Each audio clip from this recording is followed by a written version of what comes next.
আমরা সবাই নিয়মিত রিল ভিডিও আপলোড করি। আপনারা জানেন, যারা প্রফেশনালি ফেসবুকে কাজ করে এবং ইউটিউবে কাজ করে তারা কিন্তু প্রচুর পরিমাণে রিল ভিডিও আপলোড করে। কিন্তু অনেক সময় দেখা যায় আমাদের রিল ভিডিওগুলো কপিরাইট হয় এবং সাউন্ডগুলো রিমুভ হয়ে যায়। আমরা কিন্তু এটা অনেকেই জানি না যে কিভাবে আমাদের এই সাউন্ডগুলো আমরা রিপ্লেস করব অথবা রিমুভ করব, অথবা যে কপিরাইট আছে কোনটা কপিরাইট আছে সেটা আমরা দেখব। সো এই জিনিসটা আজ আপনার সাথে শেয়ার করব, যাতে করে আপনারা খুব সহজেই আপনাদের রিল ভিডিওটা দেখতে পারেন এবং রিল ভিডিওতে যে কপিরাইট রয়েছে সেটা খুব সহজেই রিমুভ করতে পারেন এবং আপনার চ্যানেল অথবা আপনার পেজটি খুব সাধারণভাবে আপনারা পরিচালনা করতে পারেন। চলুন তাহলে দেখা যাক কিভাবে আমরা রিল ভিডিও কপিরাইট দেখব এবং সেখান থেকে আমরা কপিরাইটটি রিমুভ করব অথবা সাউন্ডটি রিমুভ করে অন্য একটি সাউন্ড অ্যাড করব। প্রথমে আমরা আমাদের ফেসবুকে যাব, আমাদের যে প্রোফাইল রয়েছে অথবা আমাদের পেজ রয়েছে।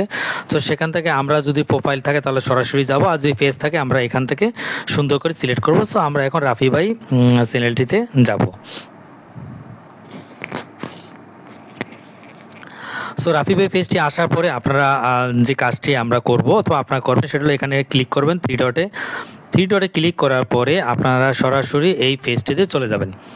এখান থেকে খেয়াল করবেন ফটো, অ্যাবাউট, পোস্ট, মোর আছে। মোর থেকে ক্লিক করে সুন্দর করে আপনাদের ভিডিওতে চলে যাবেন। ভিডিওতে যাওয়ার পরে এখানে দেখবেন কিছু অপশন রয়েছে, সেভ, লাইক। আমার সেভে কিছু নেই এবং আমি যদি কোনো ভিডিও লাইক দিয়ে থাকি সেটা এখানে শো করবে। সো আমি কোনো ভিডিওতে এখন মতো লাইক দিয়ে নিই এই পেজ দিয়ে। এবং নিড রিভিউ আছে। নিড রিভিউতে গেলেই আপনারা দেখতে পারবেন যে আপনাদের কপিরাইট আছে কি নাই, বা আপনারা চাইলে এখান থেকে কিন্তু দেখতে পারেন। এখানে খেয়াল করলে দেখবেন যে সবগুলোর উপরই কিন্তু নর্মালি কোনো সাউন্ড অফ এরকম নেই। এই একটা ভিডিওর উপর দেখেন সাউন্ড অফ আছে, তার মানে এই ভিডিওটাতে সমস্যা রয়েছে, এই ভিডিওটা কপিরাইট করে রেখেছে ফেসবুক। এবং আমরা আরেকভাবে সহজভাবে করতে পারি, এতগুলো ভিডিও তো দেখা অনেক কষ্ট। সো আমরা নিড রিভিউতে গেলাম, যাওয়ার পর দেখলাম যে আমার একটা ভিডিও কপিরাইট করে রাখছে, এখানে সাউন্ড অফ করে রাখছে। সো আমরা এখানে ক্লিক করার পর যখন আমাদের ভিডিওটি চালু হবে আমরা এই থ্রি ডটে ক্লিক করব। থ্রি ডটে ক্লিক করে রিপ্লেস অডিও, আমরা এখন রিপ্লেস অডিও দিব, কন্টিনিউ করব। কন্টিনিউ করার পরে আমরা এখানে ফ্রি মিউজিক দিতে পারি। ফ্রি দিলে খুব সহজ, যে ফ্রি যে কপিরাইট ফ্রি মিউজিক আছে এই মিউজিকগুলো আমরা এখন অ্যাড করব।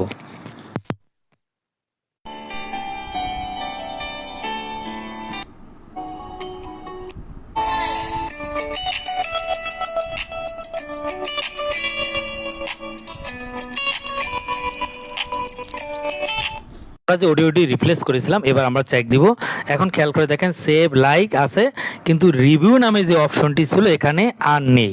তার মানে হলো আমার এই ভিডিওটি অলরেডি সাউন্ড অ্যাড হয়ে গেছে, এখানে আর কোনো রিভিউ জাতীয় কোনো ভিডিও নেই। সো আপনারা এভাবে দেখে নেবেন এবং আপনাদের কোনো ভিডিওতে যদি সমস্যা থাকে এভাবে আপনারা সমাধান করে নেবেন। ধন্যবাদ সবাইকে রাফি ভাই পেজের সাথে এবং রাফি ভাই ইউটিউব চ্যানেলের সাথে থাকার জন্য। আল্লাহ হাফেজ।